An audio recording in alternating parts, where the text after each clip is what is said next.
Hi everybody, welcome back. This is Sean Wimpry.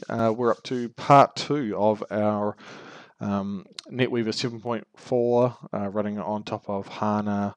What are we up to? Enterprise Edition, Platform Enterprise Edition 1.0 Support Pack 6, and we're running that on top of SUSE Linux, of course.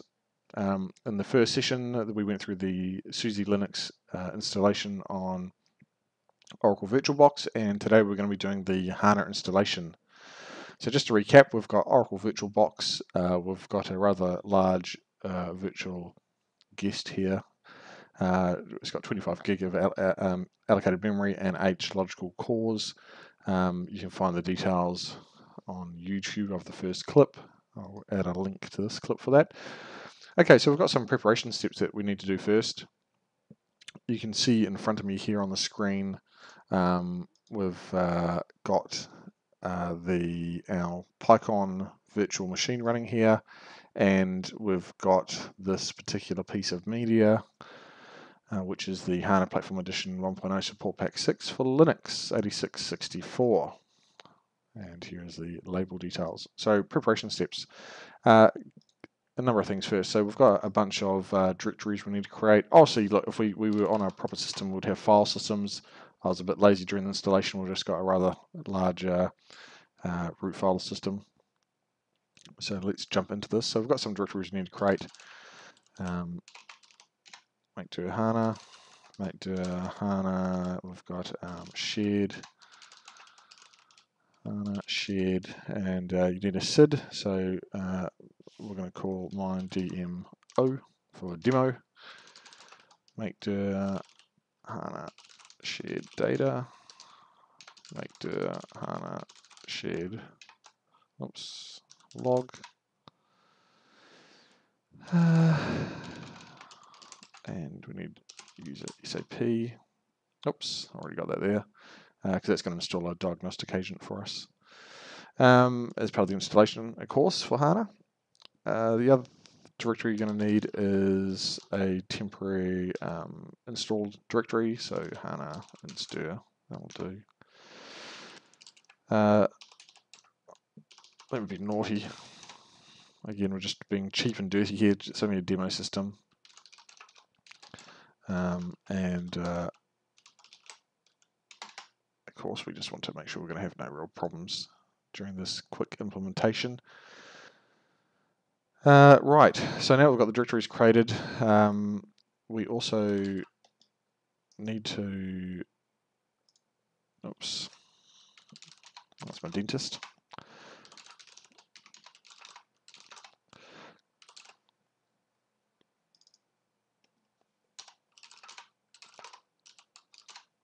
We've got this a template file which we need to copy and populate. So what we're going to do is we take this version 2 of this template file from the media, and we'll just copy this into the temp directory, shorten the name just so it's easier to reference later. So hana.model, vi temp hana.model. So in here we've got a few things we need to fill in. So we need to fill in now data path, HANA shared data, HANA shared log,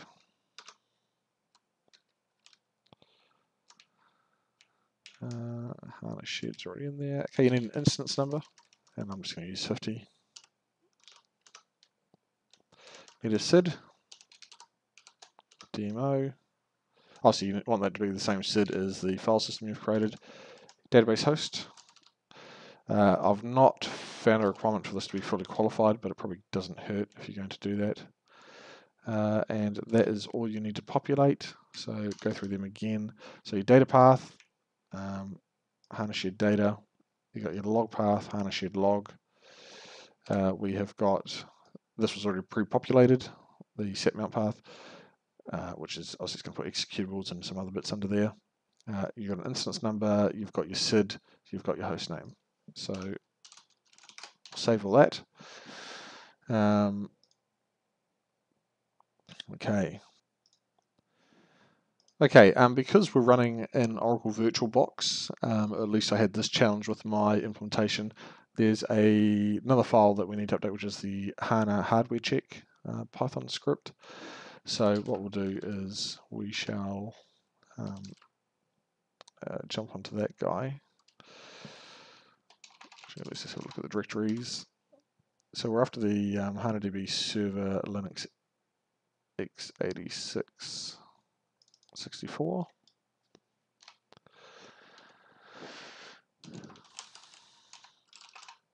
And we can see in this directory we've got this HANA hardware check. So we'll just modify this guy. I've already done this ahead of time, just saving the typing. You can see in here I've made some comments and commented out this particular line here where it's doing a calculation to determine the number of CPU sockets. For whatever reason, I'm not sure if it's a mixture of Oracle VirtualBox with my particular chipset or motherboard, whatever it might be. But anyway, this was always returning 0, and later on in the script it tries to do fails with a divide by 0. So anyway, I'm forcing it to set the number of CPU sockets to what I physically do have, which is 1. So you may not need to do this during installation, but just be mindful that if you get any errors regarding divide by 0, when you work through it, it's potentially going to be this CPU sockets setting. So I've already got that set. Okay. Right, so let's go to the installation, the setup directory.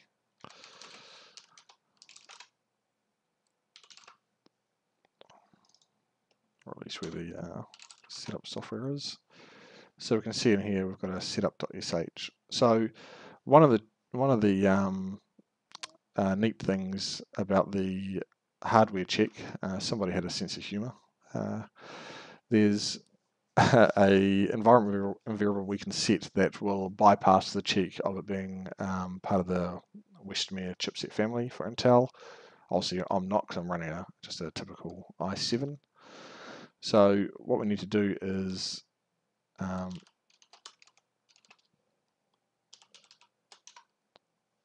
set this environment variable,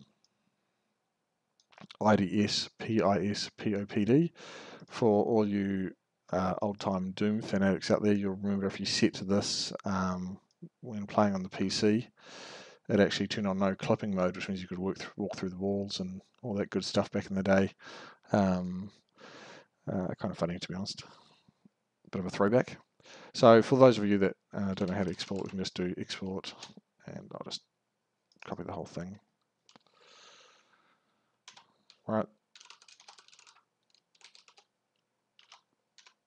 All good. Okay, so we've got that set.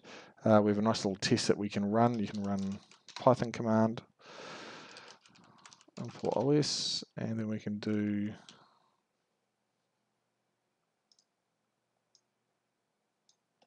this guy here.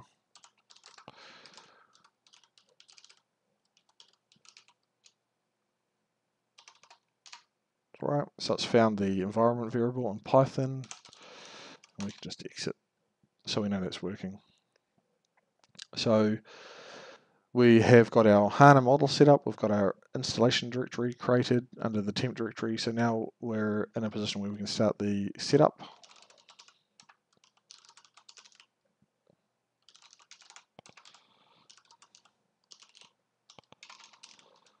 Oops. And we kick this guy off. Now we need to provide it with a master password. I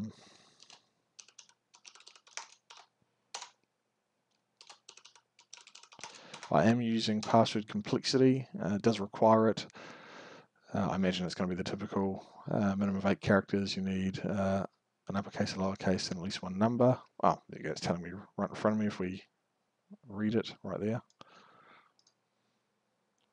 And so now the installation begins for the HANA database. So what we'll do here is I'll let this run through. It doesn't take too long. It's pretty quick, much quicker than an Oracle DB2 or SQL Server installation, to be honest.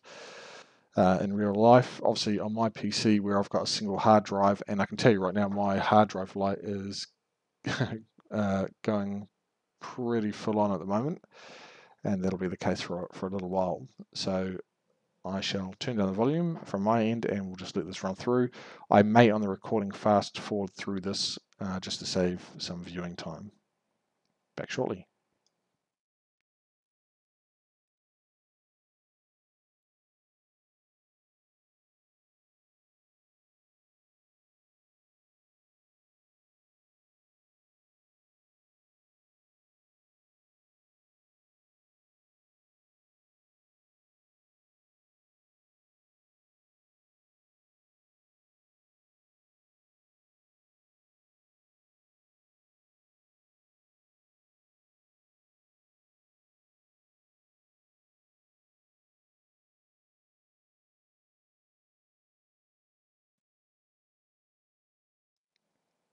So just out of interest, you can see here that my poor one little disk is all writes at the moment. We've got significant wait I/O occurring on the CPU, and you'll see this SDB run pops up, and he's also the installer.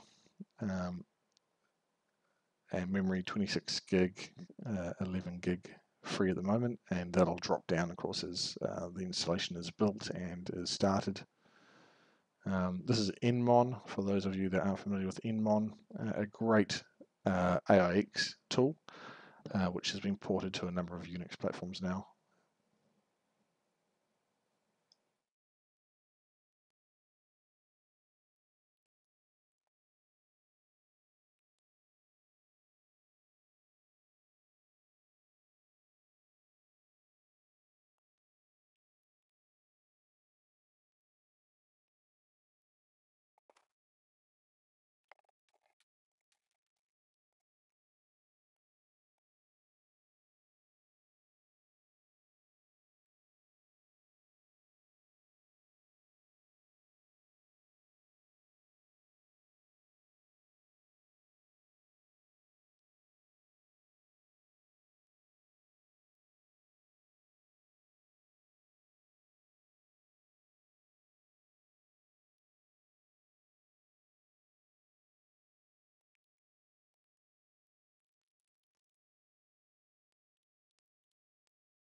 So just tailing the HANA log file here, just so we can get some further detail about what's going on.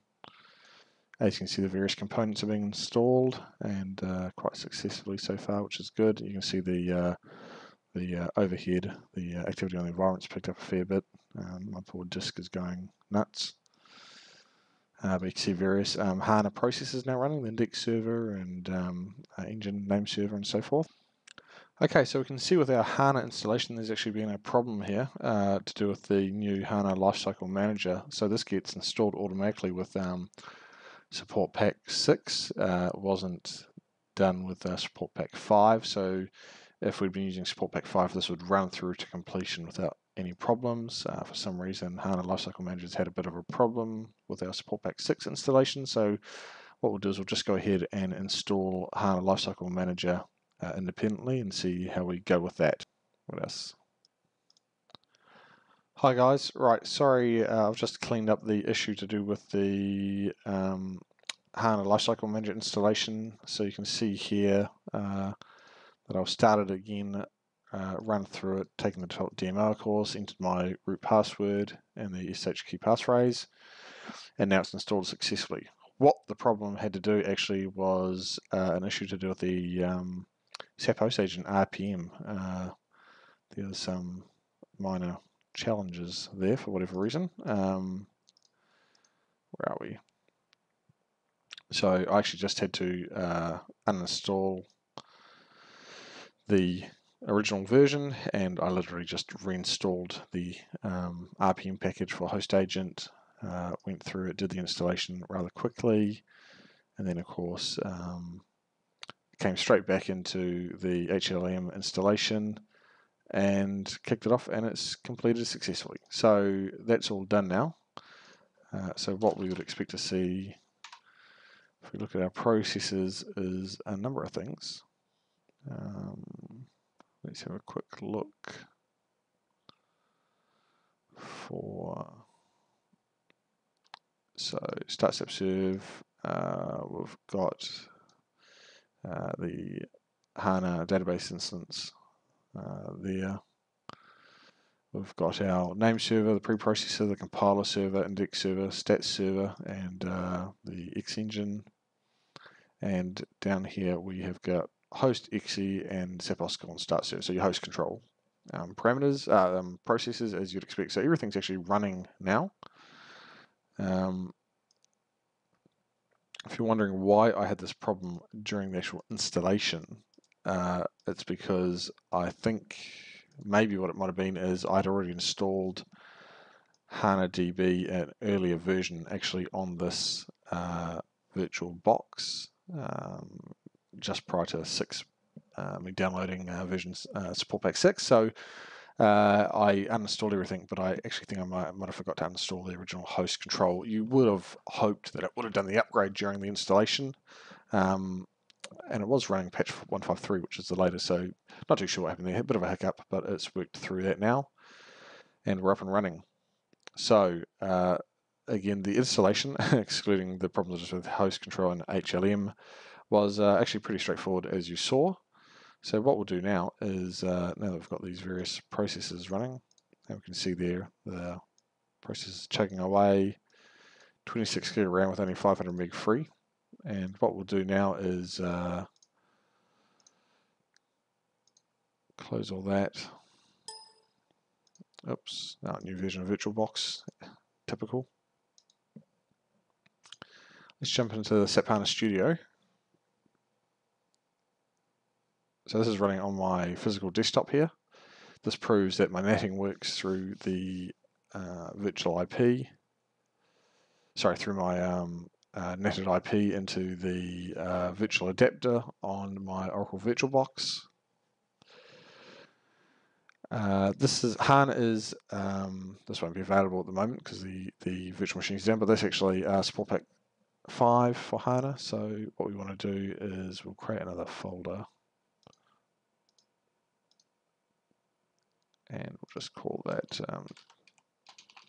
DMO. Add a system, Python, instance number is 50.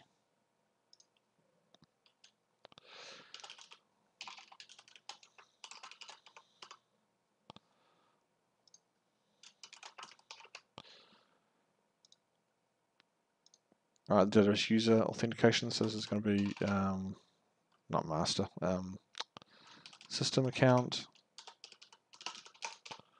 Oops, get my password right.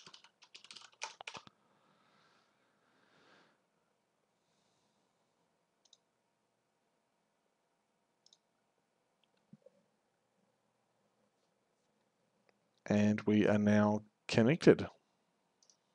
So if we just go have a look at the administration side of things, we can see here we are connected. All services are started. So it's HANA PE 1.0 support pack 6. That's the description I entered. We can get some basic details here. So the version of HANA here, 1 support pack 6. Amount of memory used. Resident memory, CPU usage. We've got our disk usage over here. Look at the landscape, and here we've got the various processes running. Amount of CPU, amount of memory. The Studio may look familiar to those of you familiar with MaxDB. It's the same Eclipse Studio. Pretty much